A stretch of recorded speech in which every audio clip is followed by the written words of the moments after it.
ಗುತ್ತಿಗೆದಾರ ಸಚಿನ್ ಆತ್ಮಹತ್ಯೆ ಪ್ರಕರಣ ಸಂಬಂಧ ನಾಳೆ ಮೃತನ ನಿವಾಸಕ್ಕೆ ಬಿಜೆಪಿ ರಾಜ್ಯಾಧ್ಯಕ್ಷ ಬಿವೈ ವಿಜಯೇಂದ್ರ ನೇತೃತ್ವದ ತಂಡ ಭೇಟಿ ನೀಡಲಿದೆ. ಬೀದರ್, ಕಲಬುರಗಿ ಭಾಗದ ಬಿಜೆಪಿ ಶಾಸಕರು ಭೇಟಿ ನೀಡಿ ಘಟನೆ ಬಗ್ಗೆ ಕುಟುಂಬಸ್ಥರಿಂದ ಮಾಹಿತಿಯನ್ನ ಪಡೆಯಲಿದ್ದಾರೆ.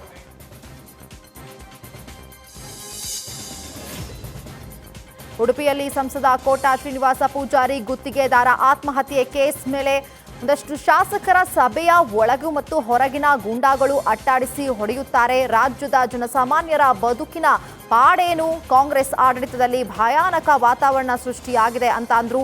ಇನ್ನು ಇದೇ ವೇಳೆ ಪ್ರಿಯಾಂಕ್ ಖರ್ಗೆ ಮೇಲಿನ ಆರೋಪ ವಿಚಾರಕ್ಕೆ ಪ್ರತಿಕ್ರಿಯಿಸಿದ ಅವರು, ಆರೋಪ ಬಂದಾಗ ಈಶ್ವರಪ್ಪ ರಾಜೀನಾಮೆ ಕೊಟ್ಟರು.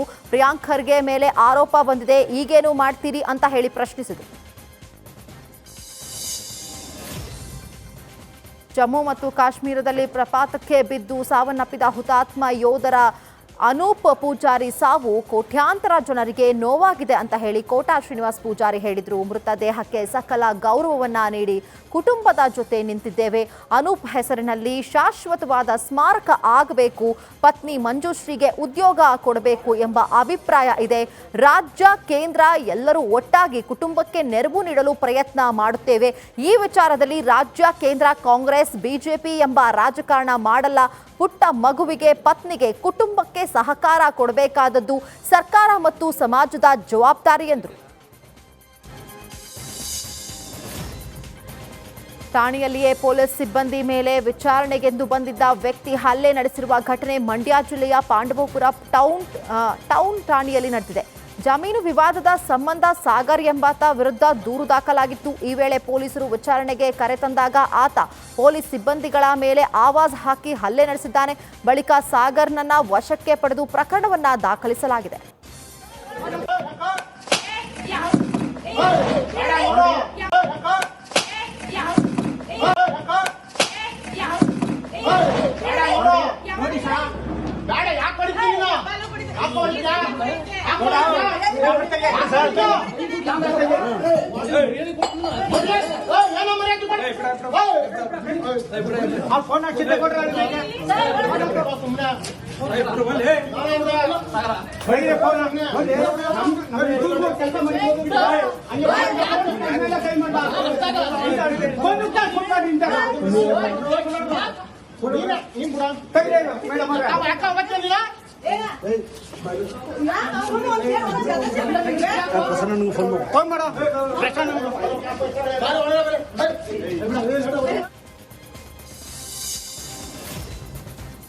ಕಾಫಿ ನಾಡು ಚಿಕ್ಕಮಗಳೂರಿನಲ್ಲಿ ಕಾಡಾನೆಗಳ ಹಾವಳಿ ನಿಂತಿಲ್ಲ.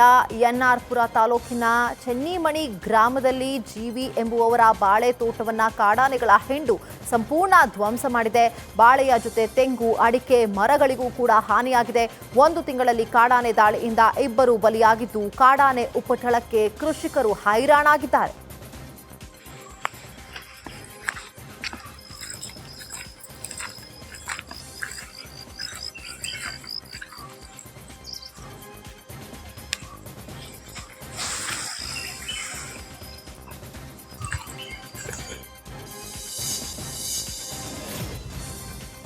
ವೇತನ ಪರಿಷ್ಕರಣೆ ಸೇರಿ ಹಲವು ಬೇಡಿಕೆಗಳ ಈಡೇರಿಕೆಗೆ ಒತ್ತಾಯಿಸಿ ಕೆಎಸ್ಆರ್ಟಿಸಿ ನೌಕರರ ಮುಷ್ಕರಕ್ಕೆ ಗದಗ ಜಿಲ್ಲೆಯ ನೌಕರರು ಬೆಂಬಲವನ್ನು ವ್ಯಕ್ತಪಡಿಸಿದ್ದಾರೆ.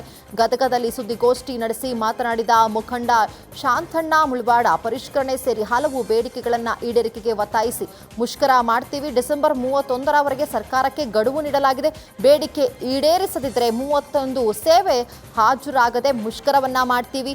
ಸಾರ್ವಜನಿಕರಿಗೆ, ಪ್ರಯಾಣಿಕರಿಗೆ ತೊಂದರೆ ಆದರೆ ಸರ್ಕಾರವೇ ಹೊಣೆ ಅಂತ ಹೇಳಿ ಎಚ್ಚರಿಕೆಯನ್ನು ಕೊಟ್ಟರು.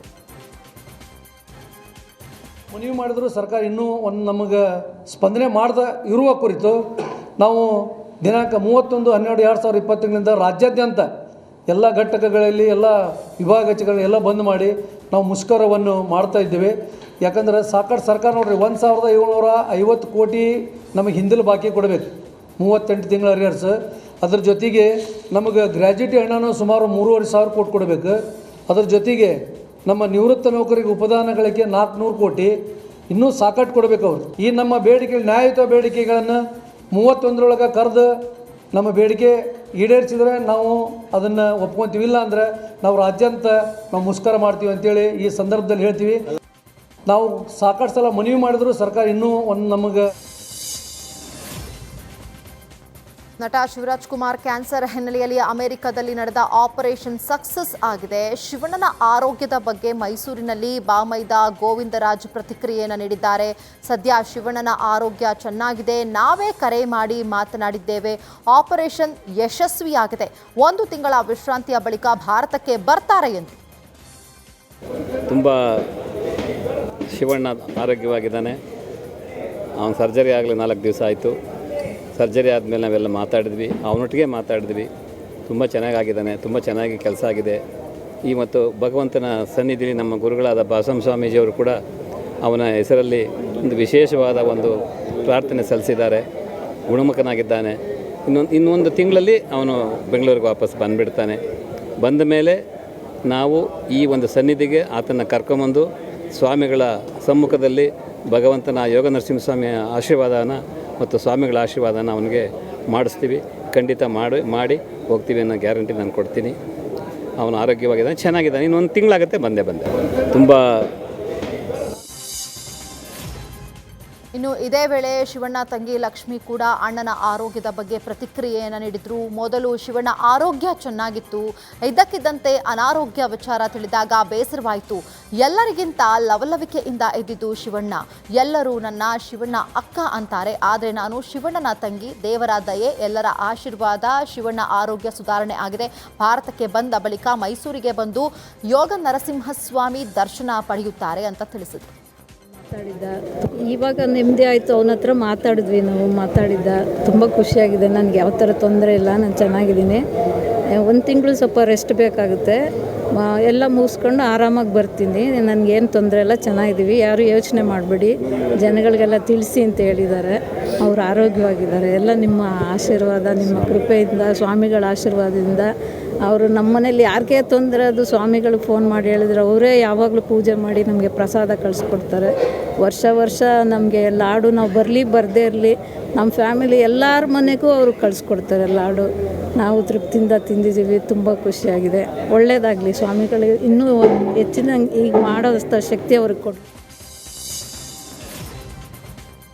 ಆದಿಚುಂಚನಗಿರಿಯಲ್ಲಿ ಆಣೆ ಪ್ರಮಾಣದ ಜೊತೆಗೆ ಶಾಸಕ ಮುನಿರತ್ನಗೆ ಸಂತ್ರಸ್ತರು ಹಾಗೂ ದೂರುದಾರರು ಮತ್ತೊಂದು ಬಹಿರಂಗ ಸವಾಲನ್ನು ಹಾಕಿದ್ದಾರೆ. ಮುನಿರತ್ನ ಆದಿಚುಂಚನಗಿರಿಗೆ ಬರಲಿ, ಪ್ರಮಾಣ ಮಾಡಿದ ಬಳಿಕ ಚರ್ಚೆಗೂ ಬರಲಿ. ಇವತ್ತು ಬರಲಿಲ್ಲ ಅಂದರೆ ಯಾವತ್ತೂ ಬಂದರೂ ನಾವು ಸಿದ್ಧ ಇದ್ದೀವಿ. ಮಾಧ್ಯಮಗಳ ಮುಂದೆ ಇಲ್ಲ ಅಂದರೆ ಬಿಜೆಪಿ ಕಚೇರಿಯಲ್ಲಿ ಚರ್ಚೆಗೆ ಕರೆದರೂ ನಾವು ಸಿದ್ಧರಿದ್ದೇವೆ ಅಂತ ಬಹಿರಂಗ ಸವಾಲನ್ನು ಹಾಕಿದರು. ನಿನ್ನೆ ಮತ್ತೆ ಕಾಲೆಭೈರೇಶ್ವರನ ಹತ್ರ ಬಂದು ಆನೆ ಮಾಡ್ರಿ ಕುಷ್ಮಾ ಅವರು ಮತ್ತು ಹನುಮಂತರಾಯಪ್ಪ ಅವರು ಅಂತ ಕರೀತಾರೆ. ಈ ವಿಚಾರಕ್ಕೆ ನೊಂದವರು ನಾವು ದಲಿತರ ಪರವಾಗಿ ಬೈದು ನಾವು ನೋವು ಅನುಭವಿಸಿರೋ ನಾನು ವೇಲು ನಾಯ್ಕರು. ಕಾಂಟ್ರಾಕ್ಟ್ರು ಇದು ಲಂಚ ಕೊಡಲಿಲ್ಲ ಅಂತ ಹಿಡ್ಕೊಂಡು ಹೊಡೆದಿದ್ದು ಕಾಂಟ್ರಾಕ್ಟ್ರಿಗೆ, ಈ ಥರ ಅತ್ಯಾಚಾರ ಮಾಡಿರೋಂಥ ಕಾಮಾಕ್ಷಿಗೆ ನಮ್ಮನ್ನು ಕೇಳ್ಬೇಕು, ನಾನು ಮಾಡಲಿಲ್ಲ ಅಂತ. ಹಂಗಾಗಿ ನಾವೇನು ಕಂಪ್ಲೇಂಟ್ ಕೊಟ್ಟಿದ್ದು ಅಷ್ಟು ಸತ್ಯ ಇದೆ ಅಂತೇಳಿ ಇವತ್ತು ನಾವು ಕಾಲಭೈರೇಶ್ವರ ದೇವರಿಗೆ ನಾವು ಬಂದು ಆನೆ ಮಾಡಿಕ್ಕೆ ನಾವು ಬಂದಿದ್ದೀವಿ. ನೇರವಾಗಿ ಮುನಿರತ್ನನಿಗೂ ಮಾಧ್ಯಮ ಮುಖಾಂತರ ನಾವು ಹೇಳ್ಬಿಟ್ಟು ಬಂದಿದ್ದೀವಿ. ನಾನು ಏನು ಮಾಡಲಿಲ್ಲ ಅಂತ ಸುಮ್ಮನೆ ಹೇಳ್ತಾ ಇಲ್ಲ, ಕಾಲಭೈರೇಶ್ವರ ಹತ್ರ ಆನೆ ಮಾಡಿ ಅಂತ. ಇವಾಗ ನಾವು ಆನೆ ಮಾಡೋಕ್ಕೆ ಬಂದಿದ್ದೀವಿ. ನೀವು ಮಾಡಿದ್ದೆಲ್ಲ ಸತ್ಯ, ನಾವು ಅದಕ್ಕೆ ನೀವು ಮಾಡಿರೋದು ನಿಜ. ಹಾಗಾಗಿ ನಾವು ಆನೆ ಮಾಡೋಕ್ಕೆ ದೇವರ ಹತ್ರ ಬಂದಿದ್ದೀವಿ ಅಂತ ನಾವು ಬಂದಿದ್ದೀವಿ. ಮುನಿರತ್ನ ಅವನಿಗೆ ನಾವು ಸಂಜೆ ನೀವು ಎಷ್ಟೊತ್ತು ಬರ್ತೀರಾ ಅಂತ ಹೇಳಿದ್ರು ಮುನಿರತ್ನ. ಬೀದರ್ ಯುವ ಗುತ್ತಿಗೆದಾರ ಸಚಿನ್ ಆತ್ಮಹತ್ಯೆ ಪ್ರಕರಣ ಸಂಬಂಧ ಇಂದು ಮೃತನ ಮನೆಗೆ ಬಿಜೆಪಿ ನಿಯೋಗ ಭೇಟಿ ನೀಡಿದೆ. ಬೀದರ್ ಜಿಲ್ಲಾಧ್ಯಕ್ಷ ಸೋಮನಾಥ ಪಾಟೀಲ್ ನೇತೃತ್ವದಲ್ಲಿ ನಿವಾಸಕ್ಕೆ ಭೇಟಿ ನೀಡಿದರು. ಜೊತೆಗೆ ಮೃತನ ಮನೆಗೆ ವಿಶ್ವಕರ್ಮ ಸಮಾಜದ ಮುಖಂಡರು ಸಹ ಭೇಟಿಯನ್ನ ಕೊಟ್ಟು ಕುಟುಂಬಸ್ಥರಿಗೆ ಸಾಂತ್ವನವನ್ನ ಹೇಳಿದ್ದಾರೆ. ಇಂದು ಸಂಜೆ ಕಲಬುರಗಿ ಬಿಜೆಪಿ ಜಿಲ್ಲಾಧ್ಯಕ್ಷರ ನೇತೃತ್ವದ ತಂಡ ಸಹ ಮೃತನ ಮನೆಗೆ ಭೇಟಿ ನೀಡಲಿದ್ದಾರೆ. ಸಾಂಸ್ಕೃತಿಕ ನಗರಿ ಮೈಸೂರಿನಲ್ಲಿ ಹನುಮಂತ ಜಯಂತಿ ಸಂಭ್ರಮ ಸಡಗರ ಮನೆ ಮಾಡಿದೆ. 6ನೇ ವರ್ಷದ ಹನುಮ ಜಯಂತಿ ಮೆರವಣಿಗೆಗೆ ಆದಿಚುಂಚನಗಿರಿ ಶಾಖಾ ಮಠದ ಸೋಮೇಶ್ವರನಾಥ ಶ್ರೀಗಳು ಚಾಲನೆಯನ್ನ ಕೊಟ್ಟರು. ಕೋಟೆ ಆಂಜನೇಯ ಸ್ವಾಮಿ ದೇವಾಲಯದಿಂದ ಮೆರವಣಿಗೆ ಹೊರಟು ಅಶೋಕ ರಸ್ತೆ ಮಾರ್ಗವಾಗಿ ಚಲಿಸಿ ಎರ್ವಿನ್ ರಸ್ತೆ, ಆಯುರ್ವೇದ ಸರ್ಕಲ್ ಸೇರಿದಂತೆ ಹಲವೆಡೆ ಮೆರವಣಿಗೆಯಲ್ಲಿ ಸಾಗಿದ್ರು. ಇನ್ನು ಕಾರ್ಯಕ್ರಮದಲ್ಲಿ ಶಾಸಕ ಜಿಟಿ ದೇವೇಗೌಡ, ಆರ್ಎಸ್ಎಸ್ ಮುಖಂಡ ಕೇಶವ್ ಮೂರ್ತಿ, ಮಾಜಿ ಪಾಲಿಕೆ ಸದಸ್ಯ ಪ್ರಶಾಂತ್ ಗೌಡ, ಶ್ರೀರಾಮ ಸೇನೆಯ ಸಂಜಯ್ ಸೇರಿದಂತೆ ಹಲವರು ಭಾಗಿಯಾಗಿದ್ದರು.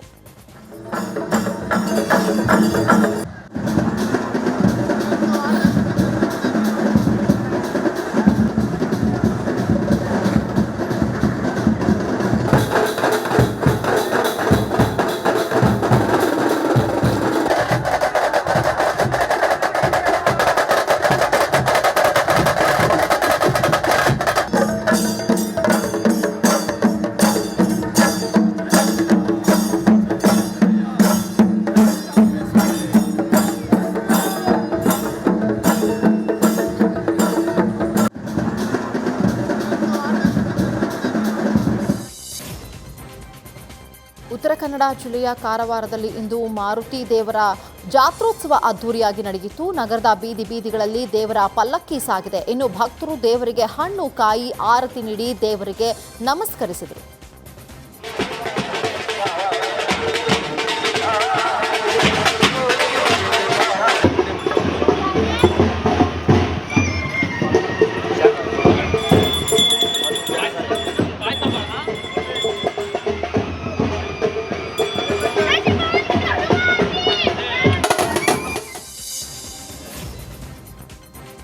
ಹಾಸನ ಜಿಲ್ಲೆಯ ಸಕಲೇಶಪುರ ಪಟ್ಟಣದ ಆಜಾದ್ ರಸ್ತೆಯಲ್ಲಿ ಅಪರೂಪದ ಅಟ್ಲಾಸ್ ಪತಂಗ ಪ್ರತ್ಯಕ್ಷವಾಗಿದೆ. ದಟ್ಟ ಅರಣ್ಯದಲ್ಲಿ ಕಾಣಸಿಗುವ ಅಪರೂಪದ ಅಟ್ಲಾಸ್ ಪತಂಗ ಬದ್ರಿಯಾ ಜುಮ್ಮಾ ಮಸ್ಜಿದ್ ಆವರಣದಲ್ಲಿ ಕಾಣಿಸಿಕೊಂಡಿದೆ. ಅಪರೂಪದ ಪತಂಗವನ್ನು ಕಂಡು ಸಾರ್ವಜನಿಕರು ಅಚ್ಚರಿಯನ್ನು ವ್ಯಕ್ತಪಡಿಸಿದ್ದಾರೆ. ನೋಡೋದಕ್ಕೆ ಎರಡೂ ತಲೆ ಹಾವಿನಂತೆ ಕಾಣುವ ಪತಂಗ ಇದಾಗಿದ್ದು ಜನರು ಭಯಭೀತರಾಗಿದ್ದಾರೆ. ಕಾರವಾರದಲ್ಲಿ ಬಿಡಾಡಿ ಜಾನುವಾರುಗಳ ಹಾವಳಿ ಹೆಚ್ಚಾಗಿದೆ. ನಗರ ಗ್ರಾಮೀಣ ಪ್ರದೇಶಗಳ ರಸ್ತೆಗಳಲ್ಲಿ ಜಾನುವಾರುಗಳು ತುಂಬಿವೆ. ಬಿಡಾಡಿ ದನಗಳಿಂದ ಸಂಚಾರಕ್ಕೆ ತೊಂದರೆಯಾಗ್ತಾ ಇದ್ದು ಜಾನುವಾರುಗಳಿಂದ ವಾಹನ ಅಪಘಾತವಾಗುವ ಭಯವಿದೆ. ವರ್ಷದಿಂದ ವರ್ಷಕ್ಕೆ ಜಾನುವಾರುಗಳ ಸಂಖ್ಯೆ ಹೆಚ್ಚುತ್ತಿದ್ದು ಸಂಬಂಧಪಟ್ಟ ಇಲಾಖೆಗಳಿಂದ ಯಾವುದೇ ನಿಯಂತ್ರಣ ಕ್ರಮವಿಲ್ಲ, ಜರುಗಿಸ್ತಾ ಇಲ್ಲ ಅಂತ ಹೇಳಿ ಸ್ಥಳೀಯರು ಆಕ್ರೋಶವನ್ನು ವ್ಯಕ್ತಪಡಿಸ್ತಾ ಇದ್ದಾರೆ. ರೈಲ್ವೆ ಸ್ಟೇಷನ್ ಹಿಡ್ಕೊಳ್ಳಿ, ನಾವು ಸಮೀಪ ದೂರ ಹೋಗೋದು ಬೇಡ. ರೈಲ್ವೆ ಸ್ಟೇಷನ್ ಒಂದು ರಾತ್ರಿ ನಾವು ಹೋಗಬೇಕಾದ್ರೆ ಟೈಮಿಗೆ ನಾವು ರೀಚ್ ಆಗಬೇಕಾದ್ರೆ ನಮಗಲ್ಲಿ ರೀಚ್ ಆಗಲಿಕ್ಕೆ ಸಾಧ್ಯನೇ ಇಲ್ಲ. ಅಂದರೆ ಅಷ್ಟು ಬಿಡಾಟಿ ದನಗಳು ರಸ್ತೆ ಮೇಲೆ ಇರ್ತದೆ. ಅದರಿಂದ ನಮ್ಮ ಜೀವಕ್ಕೂ ಅಪಾಯ ಇದೆ. ಯಾಕಂದರೆ ಫಾಸ್ಟ್ ಹೋಗುವಾಗ ಮಧ್ಯದಲ್ಲಿ ಬಂದರೆ ಆಕ್ಸಿಡೆಂಟ್ ಆಗೋ ಚಾನ್ಸಸ್ ಇರ್ತದೆ. ಇತ್ತೀಚೆಗೆ ಈಗ ಗೋ ಸಾಗಾಟನೂ ಅಷ್ಟೇ ರೀತಿಯಲ್ಲಿ ಆಗಿದೆ.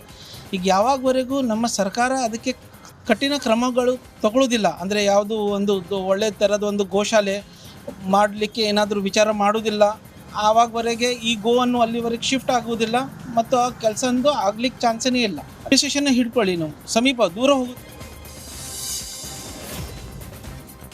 ಡಕಾಯತ್ನ ಕಾಲಿಗೆ ಗುಂಡೇಟು ಪ್ರಕರಣ ಸಂಬಂಧ ಫೈರಿಂಗ್ ಆದ ಸ್ಥಳಕ್ಕೆ ಪೊಲೀಸ್ ಆಯುಕ್ತ ಎನ್ ಶಶಿಕುಮಾರ್ ಭೇಟಿಯನ್ನು ನೀಡಿ ಪರಿಶೀಲನೆಯನ್ನು ನಡೆಸಿದ್ದಾರೆ. ನವಲೂರ ಹೊರವಲಯದ ಮನೆಯಲ್ಲಿ ಆರೋಪಿ ವೆಂಕಟೇಶ್ವರ ಎಂಬಾತ ದರೋಡೆಗೆ ಯತ್ನಿಸಿದ ಈ ವೇಳೆ ಸ್ಥಳಕ್ಕೆ ಪೊಲೀಸರು ಆಗಮಿಸಿದ್ದಾರೆ. ಖಾಕಿ ಕೈಯಿಂದ ತಪ್ಪಿಸಿಕೊಳ್ಳುವುದಕ್ಕೆ ಯತ್ನಿಸಿದ ವೇಳೆ ಪೊಲೀಸರು ಗುಂಡಿನ ದಾಳಿಯನ್ನು ನಡೆಸಿದರು. ಮಾಜಿ ಪ್ರಧಾನಿ ಡಾಕ್ಟರ್ ಮನಮೋಹನ್ ಸಿಂಗ್ ಪಂಚಭೂತಗಳಲ್ಲಿ ಲೀನವಾದರು. ಸಿಖ್ ಸಂಪ್ರದಾಯದಂತೆ ಡಾಕ್ಟರ್ ಮನಮೋಹನ್ ಸಿಂಗ್ ಅಂತ್ಯ ಸಂಸ್ಕಾರ ನೆರವೇರಿಸಲಾಯಿತು. ಅರ್ಥಪೂರ್ಣ ಪ್ರಧಾನಿಗೆ 3 ಸೇನಾ ಪಡೆಗಳಿಂದ ಗೌರವ ಸಲ್ಲಿಕೆ ಮಾಡಲಾಯಿತು. ಪ್ರಧಾನಿ ಮೋದಿ ಸೇರಿದಂತೆ ಗಣ್ಯಾತಿ ಗಣ್ಯರಿಂದ ಅಗಲಿದ ಧೀಮಂತ ನಾಯಕನಿಗೆ ಅಂತಿಮ ನಮನವನ್ನು ಸಲ್ಲಿಸಿದರು.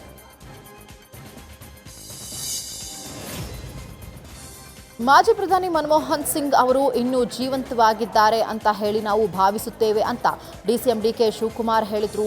ಮನಮೋಹನ್ ಸಿಂಗ್ ಅಂತ್ಯ ಸಂಸ್ಕಾರದ ಬಳಿಕ ದೆಹಲಿಯಲ್ಲಿ ಮಾತನಾಡಿದ ಡಿಕೆಶಿ, ದೇಶಕ್ಕೆ ಅವರು ಎಲ್ಲ ಕೊಡುಗೆಗಳು ನಮಗೆ ಶಕ್ತಿ ನೀಡಿವೆ ಅಂತ ತಿಳಿಸಿದರು.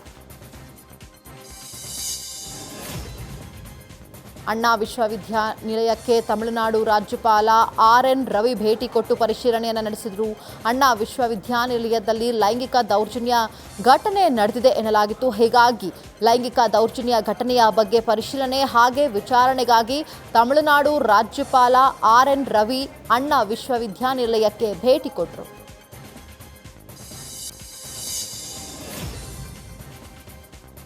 ಡಿಎಂಕೆ ಮುಖ್ಯಸ್ಥ ಹಾಗೂ ನಟ ಕ್ಯಾಪ್ಟನ್ ವಿಜಯಕಾಂತ್ ಅವರ ಪುಣ್ಯತಿಥಿ ಹಿನ್ನೆಲೆಯಲ್ಲಿ ನಟ ಕ್ಯಾಪ್ಟನ್ ವಿಜಯಕಾಂತ್ಗೆ ಗೌರವ ನಮನ ಸಲ್ಲಿಸುವುದಕ್ಕೆ ಚೆನ್ನೈನಲ್ಲಿ ಸಾವಿರಾರು ಸಂಖ್ಯೆಯಲ್ಲಿ ಜನ ಜಮಾಯಿಸಿದರು. ಇನ್ನು ಈ ರೀತಿ ಸೇರಿದಂತಹ ಜನಸ್ತೋಮವನ್ನು ಡ್ರೋನ್ ಕ್ಯಾಮೆರಾದಲ್ಲಿ ಸೆರೆ ಹಿಡಿಯಲಾಗಿದೆ. ತಮಿಳುನಾಡು ಬಿಜೆಪಿ ಅಧ್ಯಕ್ಷ ಕೆ ಅಣ್ಣಾಮಲೈ ಹಾಗೆ ಬಿಜೆಪಿ ನಾಯಕಿ ಡಾಕ್ಟರ್ ತಮಿಳಿಸೈ ಸೌಂದರರಾಜನ್ ಅವರು ಡಿಎಂಡಿಕೆ ಮುಖ್ಯಸ್ಥ ನಟ ಕ್ಯಾಪ್ಟನ್ ವಿಜಯಕಾಂತ್ ಅವರ ಪುಣ್ಯತಿಥಿ ಹಿನ್ನೆಲೆಯಲ್ಲಿ ನಟ ವಿಜಯಕಾಂತ್ ಸಮಾಧಿಗೆ ಭೇಟಿಯನ್ನು ಕೊಟ್ಟು ಗೌರವ ನಮನವನ್ನು ಸಲ್ಲಿಸಿದರು.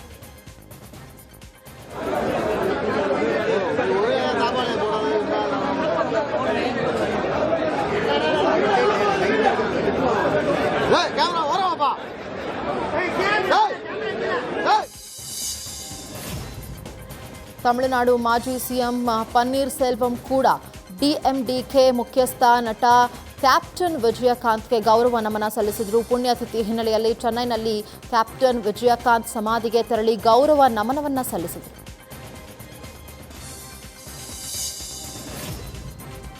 ಉತ್ತರಾಖಂಡ್ ಡೆಹ್ರಾಡೂನ್ ನಗರದ ಕೆಲವು ಭಾಗಗಳಲ್ಲಿ ಮಳೆಯಾಗಿದೆ. ನಿರಂತರವಾಗಿ ವಾತಾವರಣದಲ್ಲಿ ಏರುಪೇರಾಗಿದ್ದು ಇದೀಗ ಹಲವೆಡೆ ಮಳೆಯ ಸಿಂಚನವಾಗಿದೆ. ಇನ್ನು ಮಳೆಯಿಂದ ಜನ ಹೊರಗಡೆ ಬರೋದಕ್ಕೂ ಕೂಡ ಪರದಾಡ್ತಾ ಇದ್ದಾರೆ. ಜಮ್ಮು ಕಾಶ್ಮೀರದಲ್ಲಿ ತಾಪಮಾನ ಏರಿಳಿತದಿಂದಾಗಿ ಭಾರೀ ಪ್ರಮಾಣದಲ್ಲಿ ಹಿಮಪಾತವಾಗ್ತಾ ಇದೆ. ಹಲವು ಪ್ರದೇಶಗಳಲ್ಲಿ ಹಿಮಪಾತವಾಗ್ತಾ ಇದ್ದು ಜನ ಹೊರಗಡೆ ಓಡಾಡೋದಕ್ಕೂ ಕೂಡ ಪರದಾಡುವಂತಾಗಿದೆ. ಇತ್ತ ಡೋಡಾ ಹಿಮದ ಹೊದಿಕೆಯಿಂದ ಸಂಪೂರ್ಣವಾಗಿ ಆವೃತವಾಗಿದೆ.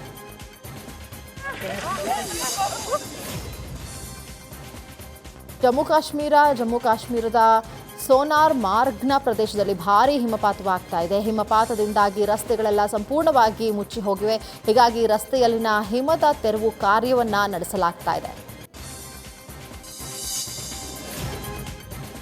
ಮಹಾರಾಷ್ಟ್ರದ ಮುಂಬೈನಲ್ಲಿ ಮಂಜಿನ ವಾತಾವರಣ ಹೆಚ್ಚಾಗಿದ್ದು ಇದರಿಂದ ಗಾಳಿಯ ಗುಣಮಟ್ಟ ಮತ್ತಷ್ಟು ಕ್ಷೀಣಿಸ್ತಾ ಇದೆ. ನಗರದ ಮೇಲೆ ತೆಳುವಾದಂತಹ ಹೊಗೆಯ ಪದರು ಆವರಿಸಿಕೊಂಡಿತು. ಮುಂದಿನ ದಿನಗಳಲ್ಲಿ ಮತ್ತಷ್ಟು ಗಾಳಿಯ ಗುಣಮಟ್ಟ ಕೆಡುವ ಸಾಧ್ಯತೆ ಕೂಡ ಇದೆ ಎನ್ನಲಾಗ್ತಾ ಇದೆ. ದೆಹಲಿಯಲ್ಲಿ ರಸ್ತೆ ಒಂದು ಭಾಗ ಏಕಾಏಕಿ ಕುಸಿದಿದೆ. ದೆಹಲಿಯ ಆರ್ಕೆ ಪುರಂ ಪ್ರದೇಶದಲ್ಲಿನ ರಸ್ತೆಯ ಒಂದು ಭಾಗ ಈ ರೀತಿ ಕುಸಿದಿದೆ. ನೋಡ್ತಾ ಇದ್ದಂತೆ ರಸ್ತೆ ಕುಸಿದಿದ್ದು ಕೂದಲೆಳೆ ಅಂತರದಲ್ಲಿ ಭಾರೀ ಅನಾಹುತವೊಂದು ತಪ್ಪಿದಂತಾಗಿದೆ. ಆಸ್ಟ್ರೇಲಿಯಾ ಮೆಲ್ಬೋರ್ನ್ನಲ್ಲಿ ಇಂಡಿಯಾ ಆಸ್ಟ್ರೇಲಿಯಾದ ನಡುವೆ 4ನೇ ಟೆಸ್ಟ್ ಪಂದ್ಯ ನಡೀತಾ ಇದೆ. 4ನೇ ಟೆಸ್ಟ್ನ 3ನೇ ದಿನವಾದ ಇಂದು ಮೆಲ್ಬೋರ್ನ್ನ ಕ್ರಿಕೆಟ್ ಮೈದಾನದ ಹೊರಗೆ ಭಾರತ ಮತ್ತು ಆಸ್ಟ್ರೇಲಿಯಾ ಕ್ರಿಕೆಟ್ ಅಭಿಮಾನಿಗಳು ಹರ್ಷೋದ್ಗಾರವನ್ನು ವ್ಯಕ್ತಪಡಿಸಿದರು. भारत माता की जय।